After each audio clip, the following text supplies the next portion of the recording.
പത്തനംതിട്ടയിലെ പുത്തൻ വിശേഷത്തിലേക്ക് ഏവർക്കും സ്വാഗതം. ഏറെ ഇഷ്ടപ്പെടുവാണെങ്കിൽ സബ്സ്ക്രൈബ് ചെയ്യണേ, അതുപോലെ തന്നെ ലൈക്ക് ചെയ്യണേ, സപ്പോർട്ട് ചെയ്യണേ. ഞാൻ കണ്ടെത്തിയ പിന്നെ കുറച്ച് ബോൾഡാണ്, മാത്രമല്ല കരാട്ടയൊക്കെ അറിയാം. ആഹാ, അപ്പോൾ എന്നെ പോലാണോ എന്ന് നന്ദു ചോദിക്കുകയാണ്. നവീൻ പറയണ നന്ദുവിനെ പോലൊക്കെ തന്നെയാണ്. നന്ദു എന്താ ഇപ്പോൾ വിവാഹം വേണ്ടാന്ന് വെച്ചിരിക്കുകയാണോ? വേറെ പ്രപ്പോസലൊന്നും വന്നിട്ടില്ലേ എന്ന് നവീൻ ചോദിക്കുകയാണ്. ഇതുവരെ ഒന്നും വന്നിട്ടില്ല. എന്താ വിവാഹത്തിനോട് താല്പര്യം ഇല്ലേന്ന് ചോദിക്കുകയാണ് നവീൻ. അങ്ങനെ ഇപ്പോഴത്തെ പെൺപിള്ളേരുടെ കൂട്ട് എനിക്ക് അത്ര താല്പര്യമൊന്നുമില്ല. പിന്നെ എന്നെ അറിയാവുന്ന, അതുപോലെ തന്നെ എന്നെ നന്നായിട്ട് മനസ്സിലാക്കുന്ന ഒരാളെ കൂടെ കൂട്ടണമെന്നുണ്ട്. എന്താ പ്രേമവിവാഹത്തിനോടാണോ താല്പര്യം എന്ന് നവീൻ ചോദിക്കുകയാണ്. ആരെങ്കിലും മനസ്സിൽ ചേക്കേറിയിട്ടുണ്ടോ എന്ന് നവീൻ ചോദിക്കുന്നുണ്ട്. അപ്പം നന്ദു ഒന്ന് ചിരിക്കുന്നുണ്ട്. ഇതുവരെ അങ്ങനെയൊന്നുമില്ല, പക്ഷേ എന്നെ മനസ്സിലാക്കുന്ന ഒരാളെ എൻ്റെ കൂടെ കൂട്ടണമെന്നാണ് എനിക്ക് ആഗ്രഹമെന്ന് നന്ദു പറയുകയാണ്. കാരണം നവീൻ ചേട്ടൻ്റെ അമ്മയെപ്പോലെ ഇപ്പോഴും ചിന്തിക്കുന്നവരുണ്ട്. തൻ്റെ ഇടികളായ പെണ്ണുങ്ങളെ വീട്ടിൽ കയറ്റണ്ട എന്ന് ചിന്തിക്കുന്നവരുണ്ട്. ഈ പുരോഗമനവാദം പറയുന്ന പെണ്ണുങ്ങൾ തന്നെയാണ് പെണ്ണുങ്ങളുടെ ശത്രു എന്ന് നന്ദു പറയണം. അപ്പോഴാണ് ചെയ്തുകൊണ്ട് വന്ന നവീൻ്റെ കൂട്ടുകാരനെ അങ്ങോട്ട് കൊണ്ടുവന്നത്. നല്ല പണിയാണ് നിങ്ങൾ കാണിച്ചത്, എന്തായാലും ഒപ്പിട്ടിട്ട് പൊക്കോ എന്ന് പറയാണ്. നവീൻ ചേട്ടത്തി പറഞ്ഞത് കൊണ്ടാണ് വിട്ടത്. അങ്ങനെ അയാൾ ഒപ്പിട്ട് പോകാനിട്ടിറങ്ങുമ്പോൾ ഇടിച്ച ആളിൻ്റെ ബന്ധുക്കൾ നല്ല സ്ട്രോങ്ങാണ്, ഒന്ന് സൂക്ഷിച്ചോ പുറത്തൊക്കെ ഇറങ്ങുമ്പോൾ. അങ്ങനെ നവീൻ ശരി എന്നൊക്കെ പറഞ്ഞാൽ അങ്ങ് പോവുകയാണ്. പിന്നെ കാണിക്കുന്നത് നവ്യാണെങ്കിൽ ആരെയും ഫോൺ ചെയ്തുകൊണ്ടിരിക്കുകയാണ്.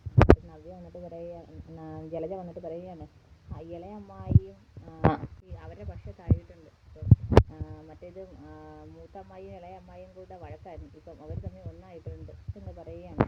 നവ്യ പറയാണ്, നമുക്ക് അവരെ കൂട്ടത്തിൽ കൂടണ്ട, നമുക്ക് പണ്ടത്തെ പോലെ തന്നെ രണ്ടടുക്കള വെക്കണം. അവരുണ്ടാക്കിയ ഒരു കാര്യവും എനിക്ക് വേണ്ട.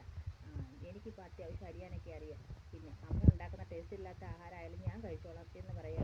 ഇവിടെ രണ്ടടുക്കളയാക്കാൻ സമ്മതിച്ചില്ലെങ്കിൽ ഞാനങ്ങ് പട്ടിണി കിടക്കും. ഞാൻ പട്ടിണി കിടത്തും ചാവുന്നതാണ് അവർക്ക് താല്പര്യമെങ്കിൽ അങ്ങനെ തന്നെ നടക്കട്ടെ എന്ന് പറയുകയാണ്.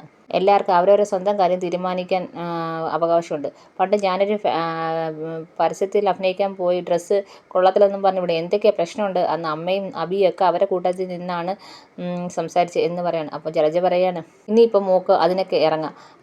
കാരണം നിങ്ങൾക്ക് ജീവിക്കണമെങ്കിൽ കാശ് വേണം. അബി ജയിലിൽ നിന്ന് ഇറങ്ങിക്കഴിഞ്ഞാൽ ഇവരെ കൈ നീട്ടണം. നിങ്ങൾക്കും ജീവിക്കണ്ടേ, അതിന് പൈസ വേണ്ടേ എന്ന് പറയാണ്.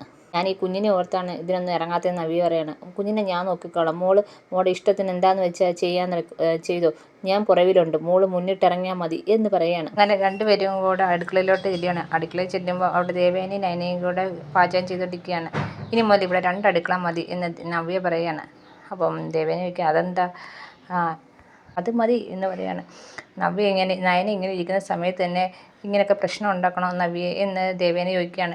ഞാൻ ഈ ഒരു അവസ്ഥയിലൂടെ കടന്നു പോയതല്ലേ, അന്നൊന്നും ആർക്കും ഒരു ബോധവും ഇല്ലായിരുന്നല്ലോ എന്ന് പറയാണ്. ചേച്ചി എന്താ അങ്ങനെ പറയുന്നത് എന്ന് നയന ചോദിക്കണം. എന്താ ഞാൻ പറയുന്നത് നിനക്ക് മനസ്സിലായില്ലേ എന്ന് നവ്യ തിരിച്ച് ചോദിക്കുന്നുണ്ട്. എൻ്റെ അബിയെ ജയിലിൽ കിടത്തിയിട്ട് ജയിലിലെ ഭക്ഷണമാണ് എൻ്റെ അബി കഴിക്കുന്നത്. ഞാനും ആ ഒരു ഇതിലേക്കൂടെ തന്നെ ഞാനും പോകത്തുള്ളൂ എന്ന് നവ്യ പറയുകയാണ്. പിന്നെ എൻ്റെ കുഞ്ഞിവിടെ ഉണ്ട്, പക്ഷെ ആരും ഒന്നും മൈൻഡ് പോലും ചെയ്യുന്നില്ല. ചന്തമോള് വന്നതിന് ശേഷം ആരും എൻ്റെ കുഞ്ഞിനെ എടുക്കുന്ന പോലും ഇല്ല. അത് ചേച്ചി തരാത്തത് കൊണ്ടല്ലേ, ഞാൻ എടുക്കാൻ വരുമ്പോൾ ചേച്ചി വേണ്ടാന്നും പറഞ്ഞ് എടുക്കണ്ട എന്ന് പറയുന്നത് കൊണ്ടല്ലേ എന്ന് ഞാൻ ചോദിക്കണം. ഇനി ഒട്ടും തരത്തില്ല, ജോയിൽപ്പുള്ളിയുടെ കുഞ്ഞിനെ അങ്ങനെ ആരും എടുക്കണ്ട എന്ന് നവ്യ പറയുകയാണ്.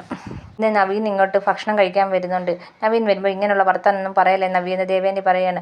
ഞാനിതിന് അവനെ ബഹുമാനിക്കുന്നത്, ഞാൻ അവനോട് കാല് പിടിച്ച് പറഞ്ഞതാണ്, എൻ്റെ കൂടെ പഠിച്ചവനാണ്, കാല് പിടിച്ച് പറഞ്ഞിട്ട് പോലും അവൻ അബിയെ രക്ഷിക്കാൻ തയ്യാറില്ല. അപ്പോൾ ജലജ പറയാണ്, അതെങ്ങനെയാണ്, ഇവിടെ ഉള്ളവർ പറഞ്ഞു കാണും അവനെ രക്ഷിക്കില്ലെന്ന്, പിന്നെ എങ്ങനെ എന്ന് പറയുകയാണ്. ഇവിടുത്തെ ഇളയ സന്തതി അവൻ രക്ഷിച്ച്, പക്ഷേ എൻ്റെ അബിയെ മാത്രം രക്ഷിക്കാൻ അവൻ തയ്യാറെടുത്തില്ല. അതുകൊണ്ട് തന്നെ ഞാൻ അവനെ ബഹുമാനിക്കേണ്ട കാര്യമൊന്നുമില്ല എന്ന് നവ്യ പറയുകയാണ്.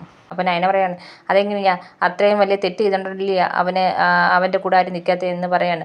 നീ തെറ്റിൻ്റെ കാര്യം കൂടുതലൊന്നും പറയില്ല, നിൻ്റെ ഭർത്താവ് എന്ത് മാത്രം തെറ്റ് ചെയ്തിട്ടുണ്ടെന്ന് നീ ആലോചിച്ചിട്ടുണ്ടോ എന്ന് നവ്യ പറയുകയാണ്. അപ്പം ഞാൻ ഒന്നും മിണ്ടാതെ അങ്ങ് നിൽക്കുക. ദേവേനി പറയാണ്, ഈ പറയുന്നതിനെല്ലാം നീ ഒരു നാൾ ദുഃഖിക്കും. അപ്പം നവ്യ പറയാണ്, ഇതിൽ കൂടുതൽ ദുഃഖിക്കാനെന്തോ, ഇതിൽ കൂടുതൽ എനിക്കിനി ഒന്നും വരാനില്ലെന്നും പറഞ്ഞുകൊണ്ട് അപ്പം ജലജ മോളെ തക്കാളി എടുത്ത് കഴിവെന്നും പറഞ്ഞുകൊണ്ട് രണ്ടുപേരും കൂടെ പാചകം ചെയ്യാനുണ്ടെങ്കിൽ പോവുകയാണ്. അപ്പം നയന പറയാണ്, അമ്മ ഞാൻ സഹായിച്ച് തരാമെന്ന് ദേവേൻ്റെ അടുത്ത് പറയണം. അപ്പം പറഞ്ഞു, മോള് സഹായിക്കണ്ട, മോള് പൊക്കോ, ജാനയുടെ അടുത്ത് ഇങ്ങോട്ട് വരാൻ പറഞ്ഞാൽ മതി എന്ന് പറയുക. പിന്നെ കാണിക്കുന്നത് ജലജയാണെങ്കിൽ അബിയെ കാണാൻ ജയിലിലേക്ക് വരികയാണ്. എന്തായമ്മേ, നയനയുടെ കുഞ്ഞ് പോയോ എന്ന് പറഞ്ഞ് ചെല്ലുവാണ്. ഇല്ല, ഞാൻ കൊടുത്ത വിഷത്തിനുള്ള വീര്യം, അവളുടെ കുഞ്ഞിനെ നശിപ്പിക്കാനുള്ള വീര്യമില്ലെന്ന് ജലജ പറയണം. അത് കേട്ടപ്പോഴത്തേക്ക് അബിക്ക് ഭയങ്കര ദേഷ്യം വരുന്നുണ്ട്. ഞാനിവിടെ നിന്ന് ഇറങ്ങുമ്പോഴത്തേക്ക് ഒരു സന്തോഷ വാർത്ത കേൾക്കാമെന്ന് വിചാരിച്ചിരുന്നേ, അത് പോയി കിട്ടിയല്ലോ. ജലജ പറയാണ് കുഴപ്പമില്ല, നവ്യ ആണെങ്കിൽ ഇപ്പോൾ എന്നെക്കാക്കി കൂടുതൽ രീതിയിൽ അവരോട് പ്രതികരിക്കുന്നുണ്ട്. അവളെ കൂടെ നിർത്തണം അമ്മേ. അവിടെ അനിയത്തിക്ക് നന്ദുവിനും അതുപോലെ നയനിക്ക് എതിരായി തിരിക്കണം. എന്നിട്ട് അവളെ മുന്നിൽ നിർത്തി വേണം യുദ്ധം ചെയ്യാൻ എന്ന് പറയാണ്. അതൊക്കെ തന്നെ. പക്ഷേ ഇപ്പം 2 അടുക്കളയായിട്ടുണ്ട്. അവൾക്കൊരു കുന്തും വെക്കാൻ അറിഞ്ഞൂടാത്തതുകൊണ്ട് എനിക്ക് ജോലിഭാരം കൂടി. പിന്നെ കുഞ്ഞിനെയും കൂടെ നോക്കണം. എന്നാലും വേണ്ടിയില്ല, അവളെ മോളെ ചക്കരയൊക്കെ വിളിക്കേണ്ട ഒരവസ്ഥയാണ് എനിക്കിപ്പം. വേറെയാണ്. കുഴപ്പമില്ല അമ്മേ, ഇപ്പം അവളെ കൂടെ നിർത്തണം. നിർത്തിയിട്ട് നമ്മുടെ കാര്യങ്ങളെല്ലാം നടത്തിയതിന് ശേഷം അവളെ അനന്തപുരിയിൽ നിന്ന് നമുക്ക് അടിച്ചിറക്കണം എന്ന് പറയാണ്. അതാ എൻ്റെ ഉദ്ദേശം എന്ന് പറയാണ് ജലജ. നീ ഇവിടെ ഇരുന്ന്, നിനക്ക് വേറെ ജോലിയൊന്നുമില്ല, നീ ഇവിടെ ഇരുന്ന് ആലോചിക്കണം. അവരെ തകർക്കാനുള്ള എന്തെങ്കിലും കുതന്ത്രം ആലോചിച്ചെടുക്കും, നമുക്കതിന് നടപ്പാക്കും. എന്തായാലും നീ ഇനി ജയിലില്ല, ഇനി നമുക്ക് ഒന്നും നോക്കാനില്ല എന്ന് ജലജ പറഞ്ഞു കൊടുക്കുകയാണ് അഭിയെടുത്ത്. പറഞ്ഞ് ജലജ അങ്ങ് പോവുകയാണ്. പിന്നെ കാണിക്കുന്നത് നവീൻ്റെ മുത്തശ്ശനെയാണ്. മുത്തശ്ശനും നവീൻ്റെ അമ്മയും കൂടെ ഇരുന്ന് കുറേ പെൺപിള്ളേരെ ഫോട്ടോ കാണിക്കുകയാണ്. അപ്പോഴത്തേക്ക് അങ്ങോട്ട് നവീൻ വരികയാണ്. അപ്പോൾ ഗുമസ്തൻ പറയാണ് മുത്തശ്ശനും അമ്മയും കൂടെ ഇരുന്ന് കുറേ പെണ്ണുങ്ങളെ നോക്കുകയാണ്. പക്ഷെ അതൊന്നും നവീൻ സാറിന് ഇഷ്ടപ്പെടുന്നില്ല എന്ന് ഗുമസ്തൻ പറയാണ്. അപ്പോൾ നവീൻ പറയാണ് എന്നെ അമ്മ നല്ല ഫോട്ടോയൊന്നും ഇതുവരെ കാണിച്ചിട്ടില്ല, അതുകൊണ്ടാണ് എനിക്ക് ഇഷ്ടപ്പെടാത്തത് എന്ന് പറയാണ്. ആഹാ, ഞാൻ നിന്നെ എത്ര പെണ്ണുങ്ങളുടെ ഫോട്ടോ കാണിച്ചു, നിനക്കൊന്നും ഇഷ്ടപ്പെട്ടില്ല, നീ നോക്കുക പോലും ചെയ്യത്തില്ല എന്ന് പറയാണ്. അപ്പോൾ നവീൻ പറയാണ് നമുക്കൊരു പോലീസുകാരെയോ വക്കീലിയോ നോക്കിയാലോ, അങ്ങനെയുള്ള പെണ്ണുങ്ങളെ ഞാൻ ഈ വീട്ടിൽ കയറ്റത്തില്ല. തൻ്റെ ഇടികളായപ്പോൾ ഞാൻ പെണ്ണുങ്ങളെ ഈ വീട്ടിൽ കയറ്റത്തില്ലെന്ന് എൻ്റെ ഉറച്ച തീരുമാനമോ. അങ്ങനെ നീ കയറ്റിയാലുണ്ടല്ലോ വിവാഹ ദിവസം നിൻ്റെ അമ്മ കാണത്തില്ല, അത് കഴിഞ്ഞിട്ട് അമ്മ നിൻ്റെ കൂടെ കാണത്തില്ല എന്ന് പറയാണ്. നവീൻ പറയാണ് ഞാൻ കൂടുതലൊന്നും സംസാരിക്കുന്നില്ല, എന്നെ ഇന്നേ അനന്തപുരിയിലേക്ക് ഭക്ഷണം കഴിക്കാൻ വിളിച്ചിട്ടുണ്ട്, ഞാൻ അങ്ങോട്ട് പോവുക. മുത്തശ്ശനും അമ്മയും കാണും വരുന്നുണ്ടോ? ഇല്ലില്ല, ഞങ്ങൾ വരുന്നില്ല, വിളിക്കാത്തടുത്ത് ഞങ്ങൾ വരുന്നില്ല എന്ന് നരസിംഹം പറയുകയാണ്. എനിക്ക് പാർട്ടിയൊക്കെ നടത്തിയായിരുന്നു, പക്ഷെ അത് പോരാ, വീട്ടിൽ ചെന്ന് ഭക്ഷണം കഴിക്കണമെന്ന് അവരെല്ലാം പറയുന്നത്, അതുകൊണ്ട് ഞാൻ ഇന്ന് തന്നെ അങ്ങോട്ട് പോവുക മുത്തശ്ശ എന്ന് പറയാണ്. ശരിയെന്നും പറഞ്ഞുകൊണ്ട് പോവുകയാണ്. പോയി കഴിയുമ്പോൾ അമ്മ പറയാണ് അവിടെ മൂർത്തിയങ്കിളിനെ വിളിച്ച് പറ ഇവൻ്റെ മനസ്സിലുള്ള പെണ്ണാരാന്ന്, അപ്പം നമുക്കറിയാൻ കഴിയുമല്ലോ എന്ന് പറയുകയാണ്. വിളിക്കാം എന്ന് പറയാണ്.